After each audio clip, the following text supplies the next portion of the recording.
बिस्मिल्लाहिर्रहमानिर्रहीम। अस्सलाम वालेकुम स्टूडेंट्स, हम चैप्टर 9 की मिसलेनियस एक्सरसाइज सॉल्व कर रहे थे और हम इसके फर्स्ट 3 क्वेश्चन सॉल्व कर चुके हैं। तो आइए स्टार्ट करते हैं क्वेश्चन नंबर 4।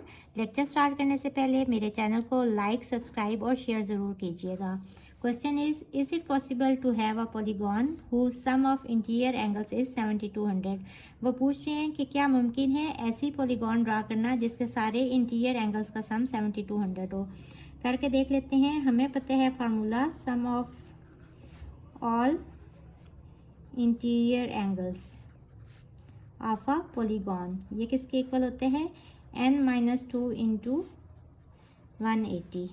यहाँ से सम ऑफ ऑल इंटीरियर एंगल्स की वैल्यू गिवन है 7200, n-2 इंटू 180। असल में हम यहाँ क्या कर रहे हैं, हम साइड्स फाइंड करेंगे कि कितनी साइड्स की पॉलीगॉन ड्रा होगी।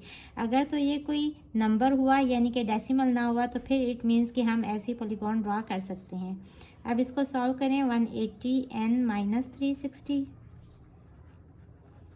360 इस साइड पे आके प्लस 360 हो जाएगा। 180 n, इनको ऐड करें तो हो जाएगा 0, 6, 5 and 7। n equals to 7560 divided by, this implies that n equals to 42। तो देखें ये तो पॉसिबल है कि कोई ऐसी पॉलीगॉन ड्रा करें जिसकी 42 साइड्स हों। तो हम लिखेंगे yes it is possible to have a polygon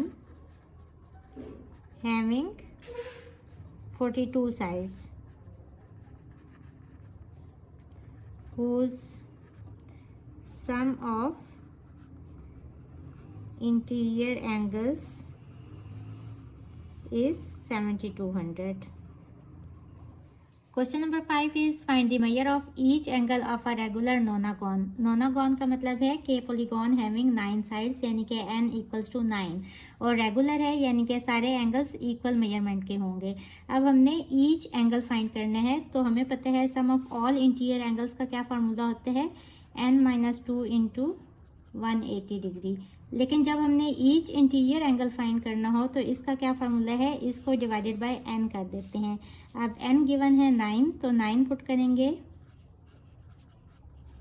और इसको सिंप्लीफाई करेंगे। 9 - 2 इज 7, 7 इंटू 180 डिवाइडेड बाय 9। 9 2 ज़ा 18, 9 0 ज़ा 0 और 7 2 ज़ा 14। तो ईच इंटीरियर एंगल इक्वल आ गया 140 के। This is our answer. Question number 6 में क्या गिवन है कि OA कोई ऑब्जेक्ट है और इसके सामने XY एक कनकेव मिरर पड़ा हुआ है। इसका इमेज जो बन रहा है वो है IB। अब यहाँ दो ट्रायंगल्स बन रही हैं, ट्रायंगल OAP, एक ये वाली ट्रायंगल और दूसरी है IBP। और हमने क्या शो करने हैं, ट्रायंगल OAP सिमिलर है ट्रायंगल IBP के। अब देखें एंगल O एंगल I के इक्वल है। क्यों? आप लिखेंगे in triangle OAP and triangle IBP, angle O equals to angle I because both are right angles। इसके बाद एंगल APO ये इक्वल होगा एंगल BPI के due to law of reflection. Law of reflection क्या है कि सपोज यहाँ एक ऑब्जेक्ट पड़ी हुई है, ये कोई ऑब्जेक्ट है और यहाँ ये मिरर रखा हुआ है, तो इस रे को कहते हैं इंसिडेंट रे। और यहाँ से जब इसके ऊपर रोशनी पड़ती है तो यहाँ से इस तरह से इस रे को कहते हैं रिफ्लेक्टेड रे। तो इस ऑब्जेक्ट का यहाँ इमेज बनता है और ये जो इंसिडेंट रे यहाँ जो एंगल बनाती है ये इस एंगल के इक्वल होता है, ये रिफ्लेक्टेड रे के साथ ये वाला एंगल। तो ये है लॉ ऑफ रिफ्लेक्शन। अब देखें ये इंसिडेंट रे है और ये रिफ्लेक्टेड रे है, तो ये वाला एंगल इस वाले एंगल के इक्वल होगा। सिमिलरली एंगल ए इक्वल होगा एंगल बी के और ये करेस्पॉन्डिंग एंगल्स हैं। एंगल ओ का करेस्पॉन्डिंग एंगल है एंगल आई, एंगल APO का करस्पॉन्डिंग एंगल है एंगल BPI ये वाला, और एंगल A इक्वल है एंगल B के। रीजनिंग में लिखेंगे corresponding angles.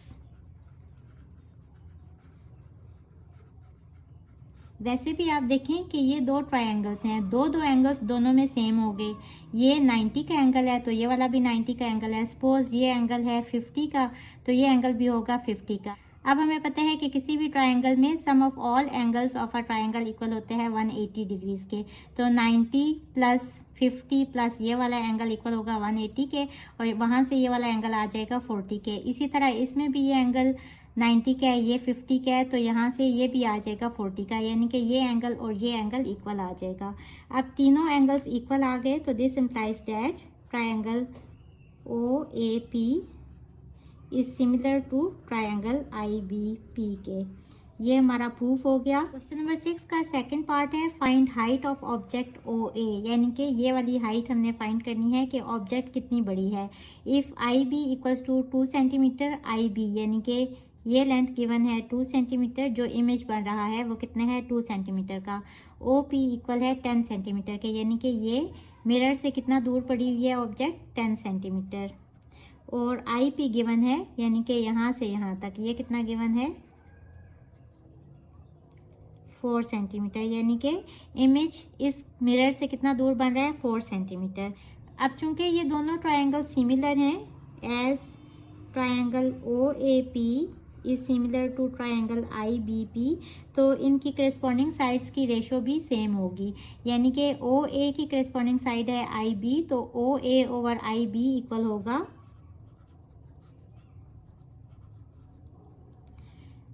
OP over IP।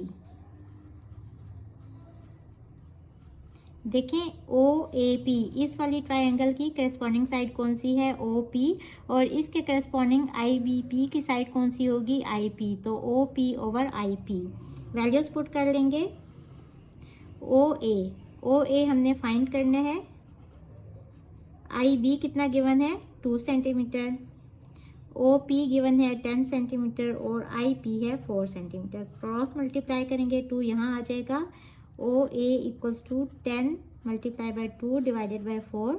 Simplify करेंगे 2 1 ज़ा 2, 2 2 ज़ा 4, 2 1 ज़ा 2, 2 5 ज़ा 10, तो OA आ गया 5 सेंटीमीटर, यानी कि ऑब्जेक्ट कितनी बड़ी है 5 सेंटीमीटर बड़ी है। This is our answer. Hopefully बच्चों आपको आज के लेक्चर की समझ आ गई होगी। अगर आप मेरे चैनल पर नए हैं तो मेरी वीडियोस को लाइक करें, सब्सक्राइब करें, बेल आइकन को प्रेस कर दें। इसके साथ ही मुझे दें इजाज़त। अल्लाह हाफिज़।